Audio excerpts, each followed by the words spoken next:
Hi dears, నేను చేసే videos మీరు మిస్ అవ్వకుండా ఉండాలంటే నా ఛానల్ సబ్స్క్రైబ్ చేసుకోండి అండ్ పక్కన ఉన్న బెల్ ఐకాన్ను ప్రెస్ చేసి అలౌ చేయండి. దీని ద్వారా నేను ఏ వీడియో చేసినా మీకు నోటిఫికేషన్ ద్వారా వస్తుంది.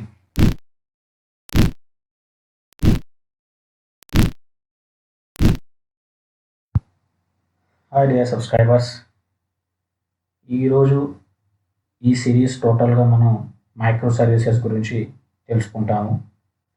మైక్రో సర్వీసెస్ అంటే ఏమిటి, ప్రీవియస్గా ఏ టెక్నాలజీ ఏ అప్లికేషన్స్ ఉన్నాయి, వాటిని ఓవర్కమ్ చేసి మైక్రో సర్వీసెస్ వచ్చింది, అలాగే ఈ యొక్క మైక్రో సర్వీసెస్కు ఉండవలసిన నేచర్ ఏంటి, మైక్రో సర్వీసెస్ను మన అప్లికేషన్లు ఎలా డెవలప్ చేయాలి అండ్ ఇలాంటివన్నీ మనం ఈ సిరీస్లో టోటల్గా తెలుసుకుంటాము. ఫస్ట్ లేట్ చేయకుండా మనం వీడియోలోకి వెళ్దాము.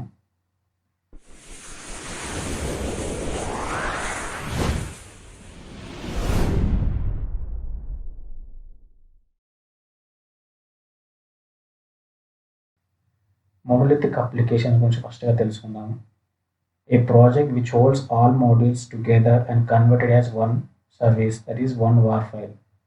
ఈ మోనోలిథిక్ అప్లికేషన్స్లో మీరు చాలా వరకు చూస్తూనే ఉంటారు. Accounting service and inventory service, shipping service, ఇలాంటి సర్వీస్ మొత్తం ఫైనల్గా ఒక వార్ ఫైల్ క్రియేట్ చేసి దానిని సర్వర్లో లైక్ టామ్క్యాట్లో డిప్లాయ్ చేయడం జరుగుతుంది. వన్స్ డిప్లాయ్ అయిన తర్వాత దాన్ని మనం బ్రౌజర్ నుంచి వెళ్ళి యాక్సెస్ చేసుకోవచ్చు. కానీ ఈ యొక్క వార్ ఫైల్లో సడన్గా ఏదైనా సర్వీస్ డౌన్ అయిపోతే లేదా బగ్స్ వస్తే రిమైనింగ్ సర్వీసెస్ కూడా ఇంపాక్ట్ అవుతుంది, అంటే ఎఫెక్ట్ అవుతుంది. దానివలన ఆ అప్లికేషన్ అప్ అయ్యేంత వరకు లేదా సర్వీసు అప్ అయ్యేంత వరకు మనం వెయిట్ చేయాల్సి ఉంటుంది. అలాంటి ప్రాబ్లమ్స్ ఓల్డెన్ డేస్లో మనం చాలా వరకు చూసి ఉంటారు. అలాంటి ప్రాబ్లమ్స్ ఓవర్కమ్ చేస్తూ నెట్ఫ్లిక్స్ అనే కాంపోనెంట్స్ మనకు ఇవ్వడం జరిగింది. దానిలోని ఆ కాంపోనెంట్సే బేస్ చేసుకుని మైక్రో సర్వీసెస్ ఉంటుంది. ఈ యొక్క మైక్రో సర్వీసెస్లో రిజిస్ట్రీ, సర్వీస్ రిజిస్ట్రీ అని యూరెకా గురించి తెలుసుకుంటాము, లోడ్ బ్యాలెన్సింగ్ రిబ్బన్ గురించి తెలుసుకుంటాము, సర్క్యూట్ బ్రేకర్ స్టిక్స్, అలాగే API gateway, Zuul and config server, GitHub, secure server, ఓఆర్ and log and trace server, Zipkin Sleuth, message queues, Kafka, declarative REST clients, FIN, integration service, CAML, production ready endpoints, actuator, metrics, ఇమేజ్ని observe చేయండి, cloud servers like PCF and Docker. ఇక్కడ request అనేది మాకు client నుంచి వస్తుంది, అలాగే computer నుంచి వస్తుంది. ఆ రిక్వెస్ట్ అనేది 2 మోడల్స్ ఉన్నాయండి ఒక అప్లికేషన్లో, M1, M2 మోడల్. మీ యొక్క రిక్వైర్మెంట్ ఏదైతే ఉందో M1 మోడల్ నుంచి మరి రెస్పాన్స్ వస్తుంది, M2 మోడల్ నుంచి మీకు రెస్పాన్స్ అనేది వస్తుంది. ఈ అప్లికేషన్ మనం మోనోలిథిక్ అప్లికేషన్గా ఒకసారి కన్సిడర్ చేసుకున్నాము. అది ఆ మోనోలిథిక్ అప్లికేషన్లో అంటే ఓల్డెన్ డేస్ అప్లికేషన్లో M1 మోడల్కు 50 MB, M2 model 50 MB ఉంది అనుకోండి. కానీ రిక్వెస్ట్ వచ్చి అంటే బ్రౌజర్ నుంచి నెంబర్ ఆఫ్ రిక్వెస్ట్ అనేది 1000 వస్తున్నాయి. దాంట్లో 900 రిక్వెస్ట్ M1 మోడల్కి వెళ్తే 100 రిక్వెస్ట్ అనేది M2 మోడల్కి వెళ్తుంది.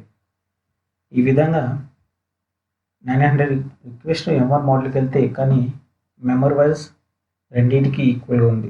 అంటే ఆ యొక్క మెమరీ వైజ్ ఇది హ్యూజ్ డేటా ఉండడం వల్ల ఇది యాక్సెస్ చేసుకోవడం చాలా కష్టంగా ఉంటుంది.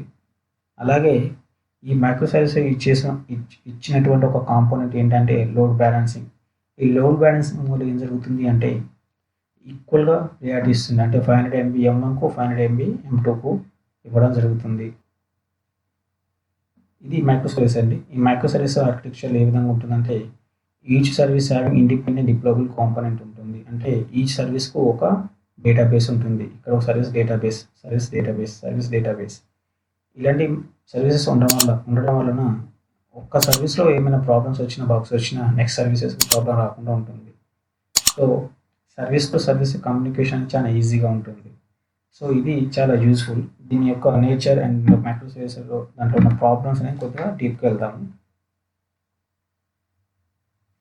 సో ఈ ఇంటర్వ్యూ అడుగుతున్న చాలా important question, what is micro services?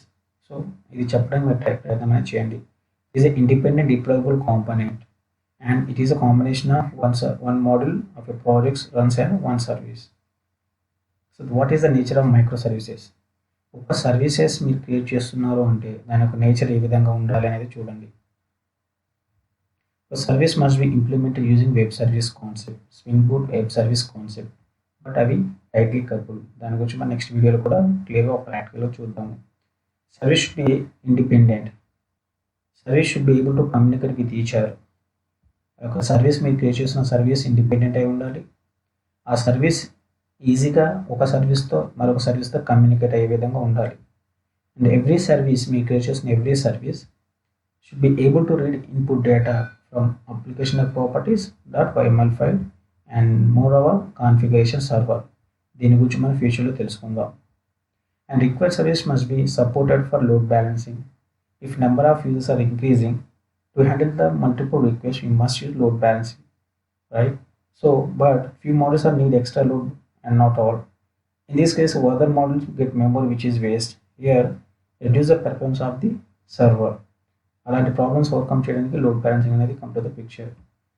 And service communication problem should be able to solve using circuit breakers. దీని గురించి మనం నెక్స్ట్ వీడియోలో ఫ్యూచర్లో తెలుసుకుందాం. And all servers must be accessed in single entry is known as gateway service. ఇవి దాని యొక్క nature అండి.